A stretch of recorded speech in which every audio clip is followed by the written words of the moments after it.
Prantsuse revolutsioon aastatel 1789 kuni 1799. Seda peetakse siiani üheks maailma suurimaks revolutsiooniliseks sündmuseks, sest selle käigus kukutati Prantsusmaal kuningavõim ja feodaalkord. Ja kindlasti on see midagi sellist, mille puhul autotootja Citroën sooviks, et sellised vägevad teadmised revolutsioonist rändaksid ajalooõpikutest otse nende uue mudeli käsiraamatutesse.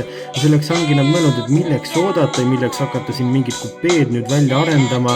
Ja ongi nad öelnud ja kuulutanud, et selle uue C3 mudeli põlvkonnaga on revolutsioon taas alanud ja jäävad nad lootma, et ehk inimesed jäävad uskuma. Kuid ilmselt, kui Napoleon on seda juba kuulnud, siis keerleb ta oma auas ringi kiiremini, kui selle Citroëni 3-silindriline mootor selleks ammugi suuteline on. Tere tulemast taas kord kaasa oma naisluksele proovisõidule.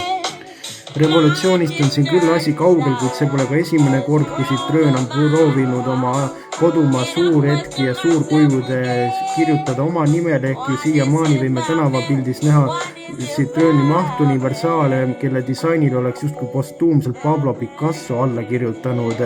Aga see C3 kannab ennast uut Citroëni disainikeelt, mida peaksid hakkama endas kandma kõik uued Citroëni mudelid, õudust küll, kuid andal olemas vähemalt täis veed esituled ja 10 liitri jagu rohkem ruumi pagasiruumis, mis tähendab, et seal on nüüd 320 liitri jagu ruumi. Ja tänu sellele, et tema uksed on nagu suured koopaavavused, tähendab seda, et tagaistujatel on lahedalt jala- ja pearuumi.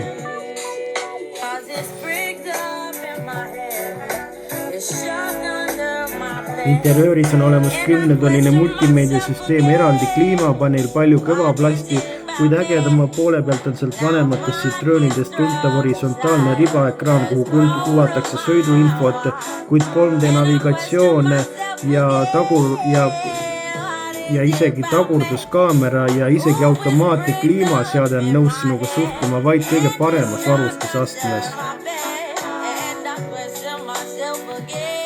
Tal on olemas elektriversioon, mis kannab nime Kreeka EC3 ja selle puhul on olemas tal 44 kW-tunnine akupakk ja sõiduulatust on tal reaalses elus vaid kuskil 250 kilomeetrit, ehk et õieti ju polegi ja tavalises kodupistikus läheb selle täislaadimiseks üks vana hea ööpäev ära, aga on tal olemas ka 1,2 liitrine turbobensiin, millel vaid 100 hobujõudu ja kui mõned autode puhul on ju ikka positiivne, et nad kannavad endas ka manuaalkasti, siis see C3 pakubki vaid manuaalkasti ehk 6-käigulist manuaali, kui varasem C3 põlvkond pakkus endas ka ju 6-käigulist klassikalist automaati ja kuna tema hind on alates vaid 15 900 eurot, siis ilmselt on see ka ainus põhjus, millel toel ta oma ohvreid leidma hakkab. Selline on uus C3 revolutsioon, temaga kindlasti ei alga uuesti. Ja selline oli sellekordne naislukselu proovisõit, kohtume teiega juba nädala pärast, seniks kohtumiseni ja liigage ikka turvaliselt.